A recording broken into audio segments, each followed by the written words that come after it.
পাঁচ ওয়াক্ত নামাজ কালাম পড়ে এর পরেও জাহান্নামে যাবে যারা, তারা হলো 17 শ্রেণীর লোক। আমরা এক নজরে আবারও বলে দিচ্ছি, হারাম খাদ্য যে গ্রহণ করে, 1, 2 আত্মীয়তার সম্পর্ক ছিন্ন করে যে, নাম্বার 3 প্রতিবেশীকে যে কষ্ট দেয়, নাম্বার 4 মা বাবার অবাধ্য সন্তান, মা বাবার কথা শোনে না সে, নাম্বার 5 উগ্র মেজাজি, তেড়া, গোয়ার, সবাইকে দমায় রাখে, এই টাইপের লোক। নাম্বার 6 অধীনস্থদেরকে, প্রজাদেরকে, যে সমস্ত শাসকেরা, যে সমস্ত রাজারা, যে সমস্ত রাষ্ট্রপ্রধানেরা, সরকার প্রধানেরা বা যে যে লেভেলে আছে সে তার প্রজাদেরকে ধোঁকা দেয় যে তারা। নাম্বার 7 অন্যের সম্পদকে অন্যায়ভাবে আত্মসাৎকারী ব্যক্তি। নাম্বার 8 উপকার করে কারোর খোঁটা দেয় যে ব্যক্তি, সে জান্নাতে যাবে না। নাম্বার 9 চগলখোর ব্যক্তি জান্নাতে যাবে না, মানুষের পিছনে কথা লাগায় বেড়ায় একজনের আরেকজনের কাছে।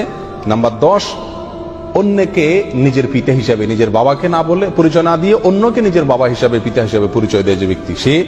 নাম্বার 11 গর্ব এবং অহংকার করে যে ব্যক্তি, যার মনের ভিতরে অহংকার আছে, সে জান্নাতে প্রবেশ করবে না। নাম্বার 12 রাসূলুল্লাহ সাল্লাল্লাহু আলাইহি সাল্লামকে যে ব্যক্তি ফলো করে না, তার নির্দেশকে মান্য করে না, সেই ব্যক্তি।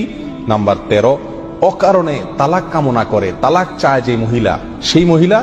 নাম্বার 14 দুনিয়াবী উদ্দেশ্যে যারা এলেম শিখে, কোরআন হাদিস শিখে, এলেম অর্জন করে, আলেম হয়, দুনিয়াবী উদ্দেশ্যে, দুনিয়ার কোনো ধান্দায়, আল্লাহকে খুশি করা ছাড়া অন্য কোনো ধান্দায়, তারা। নাম্বার 15 চুলে বা দাড়িতে কোনো জায়গায় কালো কলব, পিওর কালো কলব ব্যবহার করে যারা, তারা।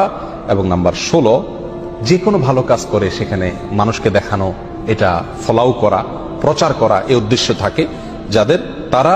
নাম্বার 17 ওয়ারিশকে বঞ্চিত করে তার হক থেকে, এরকম অভিভাবক।